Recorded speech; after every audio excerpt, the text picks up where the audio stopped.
Good morning प्यारे बच्चों, कैसे हैं आप सब। तो कल हमने बात की थी वितरकता के वाले गुण पे कि वितरकता वाला गुण संख्याओं पे किस प्रकार कार्य करता है परिमेय संख्याओं पे। ये गुण कल हमने देखा था।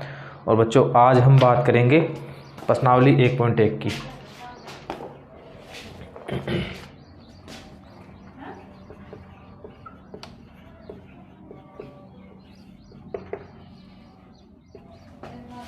Question number 1। बच्चों पहले हम एक एग्जांपल लेते हैं। 2/5 गुणा -3/7 -1/14 -3/7 गुणा 3/5। बच्चों सवाल में अगर हमें ऐसे कहे कि आप इसमें कौन सा गुणधर्म लगा के इसका सॉल्यूशन निकाल सकते हैं, तो बच्चों अगर हम गौर करके देखेंगे ना सवाल की तरफ, हमें सवाल दे रखा है 2/5 गुणा -3/7 -1/14 -3/7 गुणा 3/5। तो बच्चों जहाँ गुणा का चिन्ह होता है ना वो टर्म हमेशा एक ही मानी जाती है। अगर गुणा का चिन्ह बीच में है ना तो ये जो संक्रिया ना ये एक ही है। इसके बाद में माइनस का चिन्ह आ गया तो ये संक्रिया अलग हो गई, ये संक्रिया एक है, ये संक्रिया दूसरे नंबर की अलग हो गई क्योंकि माइनस माइनस का चिन्ह दोनों तरफ। ये तीसरी संक्रिया अलग होगी क्योंकि ये भी गुणा के चिन्ह के अंदर है, सम्मिलित है इस वजह से। तो यहाँ बच्चों 3 संक्रियाएं होगी, तीनों अलग अलग है। अब बच्चों हम गौर करके देखेंगे ना तो यहाँ हमें कुछ ना कुछ कॉमन फैक्टर जरूर मिलेगा। तो देखते हैं 2/5 का है क्या, 2/5 का नहीं है। 3/7 का देखो, 3/7 का बच्चों में मिला कि हाँ पहले गुणा वाले पद में -3/7 है और दूसरे गुणा वाले पद में भी -3/7 है। दूसरे पद में नहीं बच्चों, तीसरे पद में भी -3/7 वाले गुणा में है। तो बच्चों अब हम इसको सोल्व करते हैं। हम क्या करेंगे, सर्वप्रथम 2/5 गुणा -3/7 को ऐसे कैसे ले लेंगे और फिर जो कॉमन वाली संख्या थी ना उसको पहले लिखेंगे। तो यहाँ -3/7 गुणा 3/5 -1/14। तो बच्चों ये कौन सी नियम से किया हमने, बच्चों ये किया हमने क्रम विनिमेयता के नियम से। किस नियम से, क्रम विनिमेयता। बच्चों क्रम विनिमेयता का नियम क्या कहता था, क्रम विनिमेयता का नियम कहता था कि कोई भी परिमेय संख्या है जैसे ए बी सी, तो हमने उनका क्या किया, क्रम चेंज कर दिया, आगे पीछे कर दिया। ये -3/7 इधर था ना, इसको इधर ले आए और -1/14 से पहले लिख दिया। तो इसलिए हम कह सकते हैं कि हमने क्रम का विनिमय किया है, क्रम को उल्टा पुल्टा कर दिया है। समझ रहे बच्चों, उल्ट पुल्ट कर दिया क्रम को। -3/7 बाद में था उसको पहले ही लिया है और इस टर्म जो सेकंड टर्म थी उसको हमने आगे लिख दिया। तो ये हमने कौन से गुण से किया है, क्रम विनिमयता के गुण से, क्रम को उल्टा सीधा करना। अब बच्चों आगे हम देखेंगे तो बच्चों क्या करेंगे, क्रम विनिमयता का जो नियम है वो इसमें लागू हो रहा है और क्रम विनिमयता के नियम के बाद में हम इसको आगे सोल्व करते हैं। आगे सोल्व करने पे देखते हैं हम इसमें बच्चों क्या कॉमन है, -3/7 कॉमन है। तो -3/7 हमने कॉमन ले लिया। कोष्टक में क्या बचा, 2/5। इधर भी प्लस का 3/5 बचा। अगर ये माइनस मैंने कॉमन ही ले लिया तो इधर फिर प्लस का चिन्ह आ जाएगा ना, आएगा ना, ध्यान है आपको, आएगा इधर तभी क्योंकि इधर मैं प्लस लगा दूंगा, बाहर मैंने माइनस ले लिया। कोष्टक में अगर मैं माइनस से गुणा करूंगा अंदर तो वहाँ प्लस नहीं होगा, माइनस का चिन्ह ही आएगा। ठीक है, तो 2/5 प्लस 3/5 -1/14। अब बच्चों इस फैक्टर को देख के आपको कुछ समझ में आ रहा है क्या, ये वाला याद करो। देखिए कल मैंने आपको बताया था वितरकता का नियम। किसका नियम, वितरकता का नियम। देख लो रे, वितरकता का नियम क्या था। वितरकता का नियम था a कोष्टक b प्लस c। करना क्या होता था इसमें, ये जो बाहर है ना कोष्टक के a, इसको बारी बारी से अंदर वाली चीजों से गुणा करना होता था, लिखना होता था। a को एक बार b से कर दिया, एक बार c से कर दिया, तो ये टर्म आ गया हमारे पास नया। तो गौर करके देखोगे ना आप, तो ये वाला जो टर्म है ना, ये वाला टर्म ये आपको यहाँ मिलेगा, मिल रहा ना। a मान लेते हैं -3/7 को, b मान लेते हैं इसको, c मान लेते हैं इसको। तो a कोष्टक b प्लस c, तो इसको कैसे लिखा हुआ था ये, अगर इसको खोलेंगे ना बच्चों, -3/7 2/5 प्लस 3/5, इसको खोलेंगे ना तो ऊपर वाली टर्म आएगी, ये देखो -3/7 को 2/5 से गुना करेंगे तो इधर आएगा ना, ये 2/5 को -3/7 से गुना कर दिया, आ गया फर्स्ट टर्म। दूसरा टर्म -3/7 को 3/5 से गुना करेंगे, दूसरा टर्म ये आ गया। ठीक है, अब आगे हम इसको सोल्व करते हैं बच्चों। कोष्टक के जो अंदर संख्या होती है पहले उसको ही आपको पता है कि उसको सोल्व करना होता है जो कोष्टक के अंदर होता है। दोनों का लघुत्तम बच्चों 5 आया, दोनों का लघुत्तम 5 आया, ऊपर 2 + 3 कितना हो गया 5, और यहाँ कितना हो गया 1/14। तो 5 से 5 घट गया, 1 ही बचा। अब बच्चों इधर -3/7 और -1/14, दोनों का अगर हम लघुत्तम लेंगे, दोनों का क्या लेंगे लघुत्तम ले लेंगे, कितना आएगा लघुत्तम 14 आएगा ना, करके देखना आएगा, मैंने कल बताया था आपको। अब 7 दूनी 14, 2 तिया 6 -1। जो चिन्ह लगाना भूल गए थे, ये माइनस का चिन्ह है यहाँ पे, तो ये -6 के साथ में लगेगा ऐसे कैसे, तो यहाँ पे -6 -1/14 बराबर -7/14 इक्वल टू -1/2। अतः इस प्रकार ये क्वेश्चन सोल्व कर लेंगे। अब बच्चों इसी प्रकार से प्रश्नावली नंबर 1.1 का जो फर्स्ट क्वेश्चन है ना, उसका भाग ए और भाग बी दोनों इसी टर्म पे आधारित है। आप स्क्रीनशॉट ले लो, आपको इसी एज इट इज प्रकार से करना उन्हें। ठीक है बच्चों,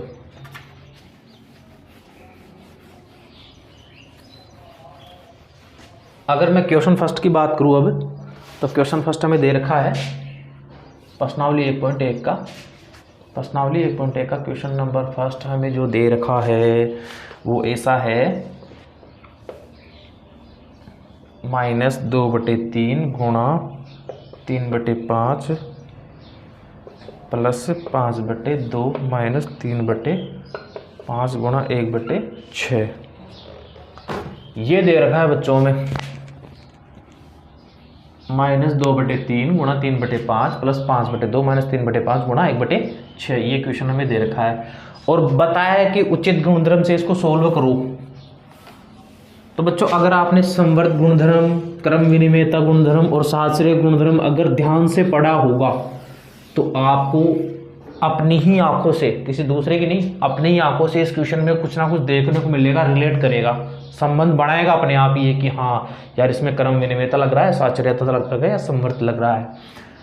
तो बच्चों मुझे तो इसमें एक चीज़ दिख रही है, क्वेश्चन जब मैंने लिखा तभी मैंने ये एक चीज़ देखी कि इसमें एक फैक्टर है वो कॉमन है। क्या फैक्टर कॉमन है? ये वाला, ये पहले पद में भी है और दूसरे पद में भी है। अगर गुणात्मक संख्या है ना तो ये पहला पद गिनी जाएगी, ये पद अलग रहेगा क्योंकि इसके पहले प्लस है आगे माइनस है, और ये वाला जो पद है ना ये तीसरा पद रहेगा। फर्स्ट, सेकंड और थर्ड, ये 3 पद है इसमें, ए बी सी वाला सिस्टम। ये परिमेय संख्याएं हैं ए बी और सी। तो बच्चों इसके लिए मैं क्या करूंगा, पहले तो मैं क्रम विनिमेयता वाला गुण अपनाऊंगा। क्रम विनिमेयता को तो आपको पता है ही, क्रम विनिमेयता में क्या करते हैं, क्रम विनिमेयता में क्या करते हैं, सीट ही चेंज कर देते हैं लोगों की। बैठा कहाँ था, रहा कहाँ गया, पृथ्वी गोल है घूम रही है तो वो तो होगा ही कि बैठा कहाँ था कहाँ गया। जैसे सुबह सुबह जाके बैठते हैं ना कहीं पे भी, तो वो होता है बच्चों को ना, समझ रहे हो ना आप। तो 2/3 -2/3 गुणा 3/5। क्रम विनिमेयता के गुण से मैंने क्या किया, क्रम को उल्ट कर दिया भाई साहब, इधर लिया है क्रम को। ये जो था ना, वैसे तो साथ में ही, हाँ ये जो क्रम था ना कि -3/5 गुणा 1/6, इसको इधर लिया है और प्लस को 5/2 को उधर ले गया, मैं ले गया ना। अब इन दोनों में 3/5 दोनों में कॉमन है, तो एक काम कर लेते हैं, इधर -2 है, इस 3 से गुणा करेंगे तो क्या आएगा, -6 आएगा ना, मतलब ये 3 माइनस के साथ भी काउंट होगा। तो एक काम करते हैं, इन दोनों में से -3/5 को कॉमन निकाल लेते हैं। तो अंदर क्या बचा, इधर तो 2/3 बचा क्योंकि माइनस तो कॉमन ले ही लिया ना, इसका माइनस छीन ले गया ये 3, चलो तो 2/3 बचा। और इधर क्या बचा, अगर ये माइनस कॉमन ले लिया तो इधर प्लस बचेगा ना, प्लस का 1/6, और बाहर टर्म कैसा था 5/2। अब बच्चों ये चीज़ आपको समझ में आएगा कि ये कैसे किया, ये किस नियम से किया अपन ने, कौन सा नियम था, एक कल नियम पढ़ा था अपने, वितरकता का नियम। कौन सा नियम, वितरकता का नियम। उसमें क्या होता है, एक लड्डू होता है और वो 2 बच्चों में बांटना होता है। अगर 2 बच्चों, 3 बच्चे, 4 बच्चे कितने हो ना, उन सब में बांटेंगे वो। ये लड्डू बी को भी देंगे और ये लड्डू सी को भी देंगे ना। गौर करके देखो, देखिए ये वाला टर्म आपको यहाँ नजर आ रहा है, क्या आ रहा है ना, ए कोष्टक बी प्लस सी। ए तो मान लिया 3/5 और बी और सी मान लिया इन दोनों परिमेय संख्याओं को। तो ये वाला टर्म है ना, तो इससे पहले जस्ट ये वाला टर्म है, देखो दे क्या आ रहा है, क्या ए बी और ए सी साथ में है ना। ए का मान 3/5 लिया दोनों में, बी का मान -2/3 है, सी का मान 1/6 है। तो इस टर्म को हम इस रूप में भी परिवर्तित कर सकते हैं वितरकता के नियम से। यही नियम यहाँ पे लागू हो रहा है, तभी हमने ऐसा किया है यहाँ पे, ध्यान रखना बच्चों।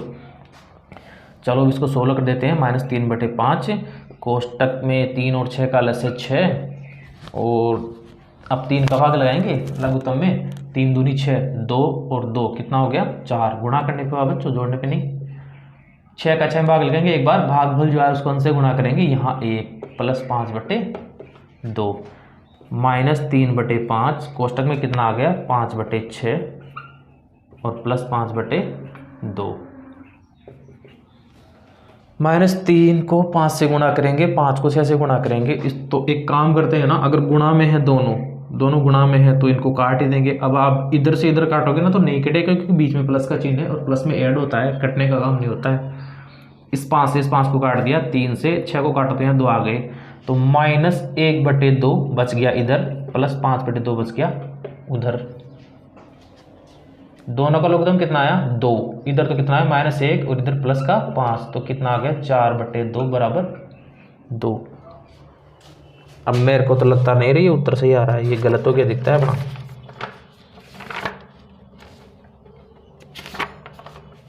अरे वाह बच गए, सही आ रहा है।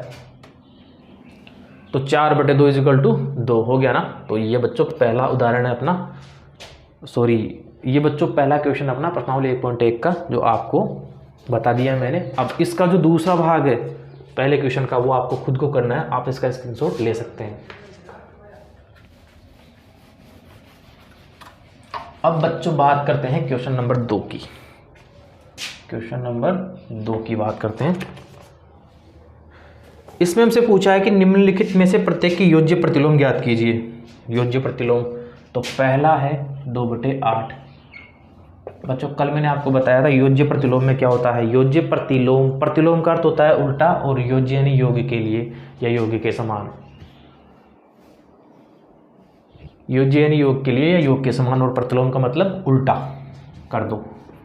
2/8 का प्रतिलोम, योज्य प्रतिलोम योग में, गुणन में नहीं। गुणन में तो क्या करते हैं, अंश को हर और हर को अंश बना देते हैं। इसमें क्या करते हैं, अगर प्लस में है तो माइनस में बढ़ा देंगे और माइनस में है तो प्लस में बढ़ा देंगे। तो इधर माइनस का 2/8 ऐसे आ जाएगा ना, ये इसका योज्य प्रतिलोम है। अब इसको सत्यापित करने के लिए क्या किया था बताओ। देखिए ऐसे किया था कि अगर इन दोनों को जोड़ेंगे ना तो मान कितना आएगा 0 आना चाहिए। देखिए जोड़ते हैं, 2/8 प्लस -2/8 बराबर 0। 2/8 इधर ही प्लस माइनस से गुणा होगा तो माइनस का चिन्ह आएगा 2/8।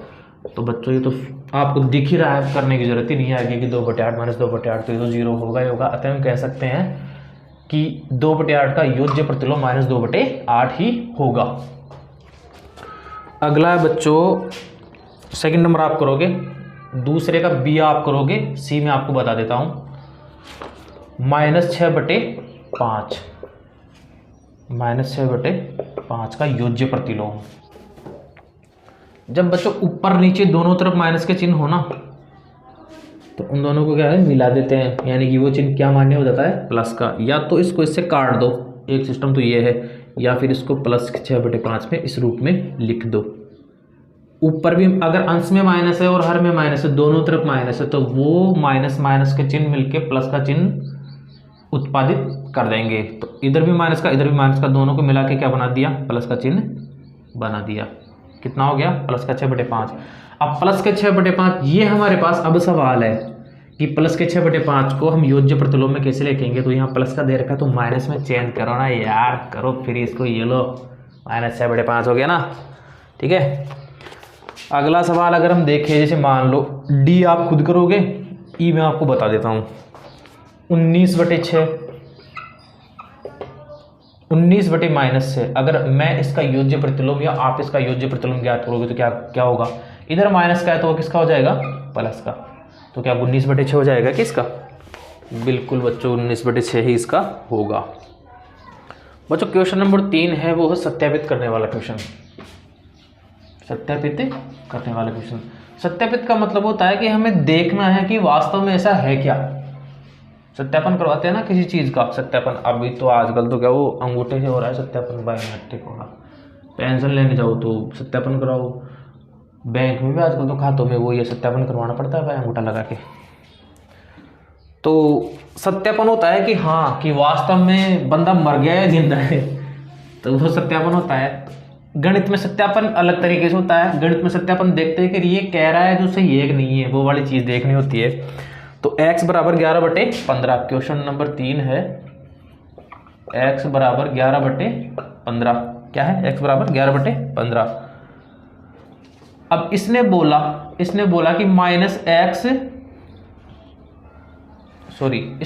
माइनस कोष्टक में minus x is equal to x.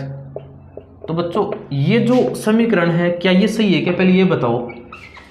ये समीकरण बिल्कुल सही है। अगर इस माइनस को मैं अंदर वाले माइनस से गुणा करूंगा, क्योंकि कोष्टक लगा हुआ ना, गुणा होगा तो गुणा होने के बाद ये एक्स किस में परिवर्तित हो जाएगा, प्लस वाले एक्स में, तो हो गया ना। तो ये टर्म हमारे लिए बिल्कुल ओके है, सही है। इसी प्रकार जैसे मैं छोटा सा एक उदाहरण लूँ, जैसे -2 है, बाहर माइनस है अंदर माइनस के 2 है, तो इधर बाहर कितना आएगा, उत्तर में कितना आएगा, तो प्लस का 2 आएगा ना, क्योंकि माइनस और माइनस दोनों गुणा होकर क्या बनाएंगे, प्लस का चिन्ह बनाएंगे। तो ये 2, ये सही है ना।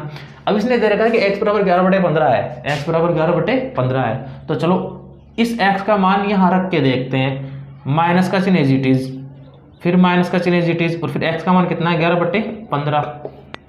अब इस माइनस को अंदर वाले माइनस से गुणा करेंगे, क्योंकि कोष्टक लगा हुआ ना इसलिए गुणा करेंगे, तो कितना आएगा 11 बटे 15 प्लस का आएगा ना। तो ये सही है ना, सत्यापित हो गया ना, कर दिया हमने सत्यापित। ऐसे ही होता है अपने यहाँ तो सत्यापित। तो चलो ये सवाल, इसका जो बी पार्ट है वो आप लोग कर लेना, आप भी तो कर सकते हो ना, कर लोगे आप, मुझे पता है। उसमें कंफ्यूज होने की जरूरत नहीं है, वहाँ x का मान अपने को -13 बटे 17 दे रखा है। क्वेश्चन नंबर 3 के बी पार्ट में x का मान यहाँ पे -13 बटे 17 दे रखा है।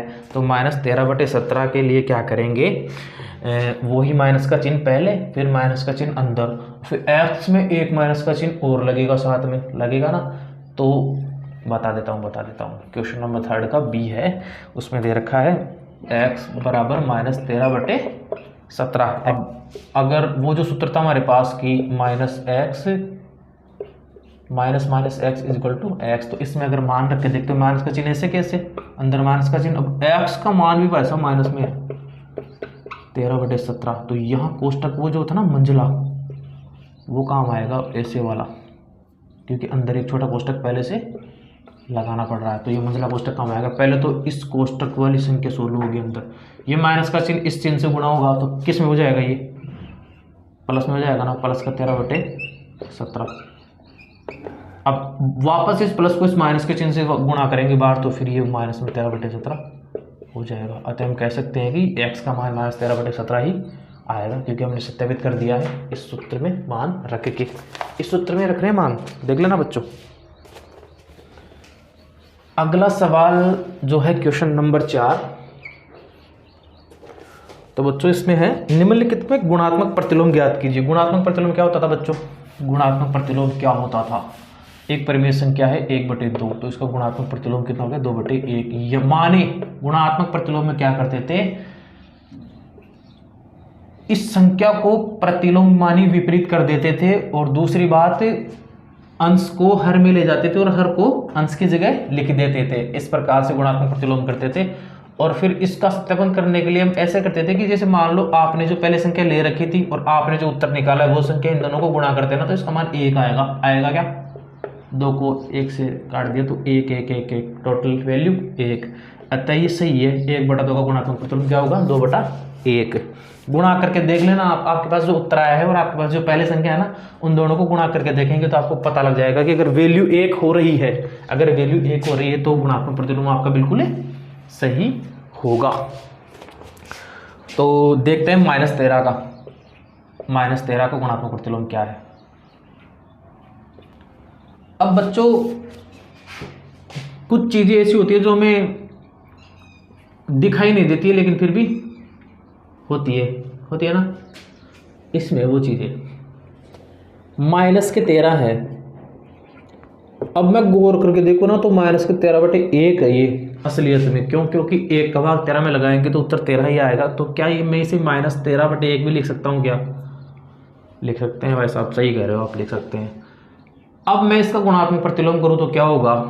अंश तो हर हो जाएगा और हर अंश हो जाएगा, 1 तो चला जाएगा ऊपर और 13 आ जाएगा नीचे। चिन्ह उसके साथ में दे देंगे, भाई तू ले जा, हमारे किसी काम का नहीं है। तो -13 का गुणात्मक प्रतिलोम क्या होगा? 1/-13। अब जैसे इनको गुणा करके गुणा करके देखते हैं, देखिए इनका मान 1 आ रहा है। क्या 1/-13 बराबर 1। 13 को 13 से काटा तो यहाँ भी 1 यहाँ भी 1, तो -1 ऊपर भी -1 नीचे -1, ऊपर -1 नीचे -1, वही वाली चीज माइनस अगर बटा में और अंश में दोनों में है तो क्या करेंगे? दोनों को काट पीट के और प्लस का चिन्ह बना के फ्री कर देंगे उसको। तो ये चौथा सवाल था। चौथे सवाल में ए हो गया है और बी आप लोग खुद करके बताना, और मैं आपको बताता हूँ फोर्थ, डी बताता हूँ चौथे का। इसमें सवाल है 5/8 गुणा -3/7। क्या करते हैं पहले तो, अब ये दे ही रखा है, ये दे रखा है तो पहले भाई यहाँ जोड़ बाकी गुणा भाग जो भी करना है ना वो कंप्लीट करो। -5 को -3 से गुणा किया, 5 को तो 3 से गुणा कर लिया, 15 तो आ गया, ये तो पता है 5 दिया 15।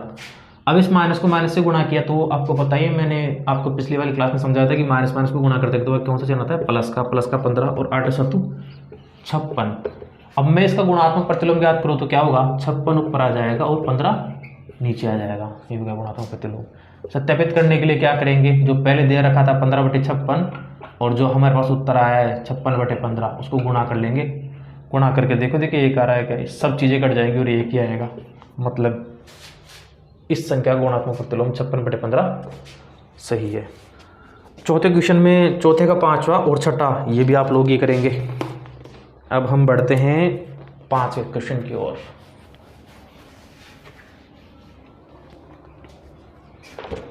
क्वेश्चन नंबर 5 है बच्चों हमारा।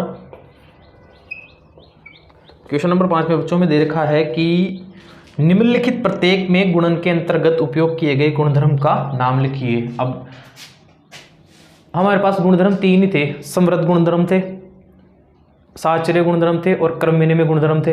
वितरक, नियमन, गुणात्मक प्रतिलोम ये भी थे होने को तो, लेकिन मेन मुख्य कौन से नियम थे? गुणधर्म समृद्ध गुणधर्म थे, साहचर्य गुणधर्म था और क्रम विनिमयता था।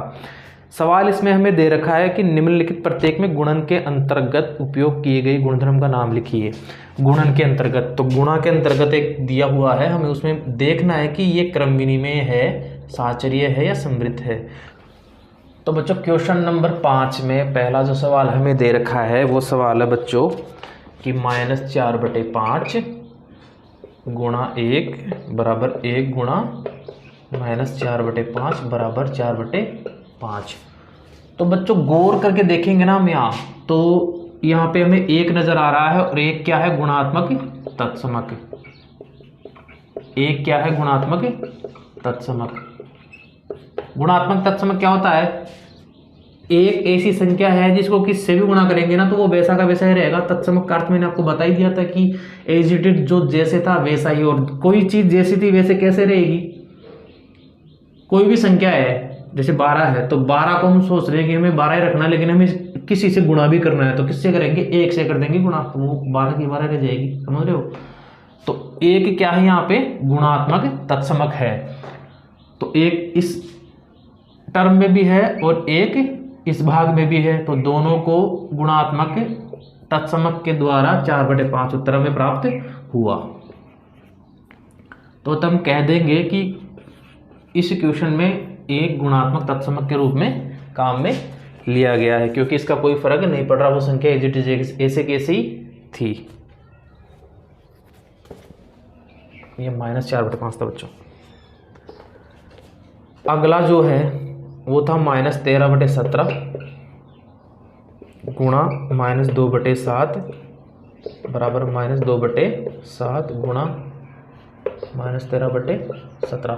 तो बच्चों इस सवाल में अगर आप गौर करके देखोगे ना तो कहीं ना कहीं आपको देख के लगेगा कि ये गुणन के लिए क्रम विनिमय है। क्रम विनिमय कैसे, यहाँ तो 13/17 पहले था, उधर 13/17 को सेकंड पार्ट में ले गया, इधर -2/7 सेकंड पार्ट में था, इधर ही फर्स्ट पार्ट में लिया है। तो इसको देखते ही हमें पता लग जाएगा कि ये क्रम विनिमयता का गुण है।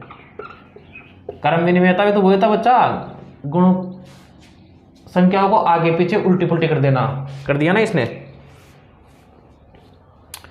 अब तीसरा जो है -19/29 गुणा 29/-19 बराबर 1। अब बच्चों एक सत्यापित किसके लिए किया जाता है हमेशा, ये गुणा है, ये गुणा का चिन्ह है, यहां संख्या दी गई है बच्चों -19/29 गुणा 29/-19। पहले तो संख्या a/b थी, अब हमें b/a दे दी। तो कहने का मतलब ये गुणात्मक में कौन सा हो गया, प्रतिलोम वाला, क्योंकि उस गुणात्मक प्रतिलोम में ही हमेशा उसका हल कितना आता है, 1 आता है। तो ये क्या हो गया, गुणात्मक प्रतिलोम।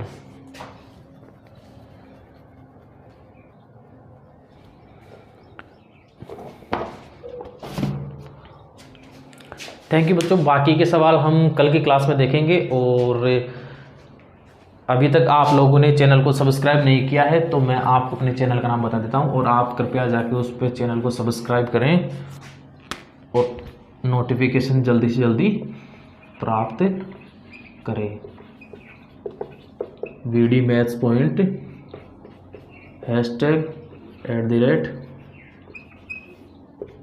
#VD maths point. अगर इस नाम से भी नहीं आए तो फिर लगाना विष्णु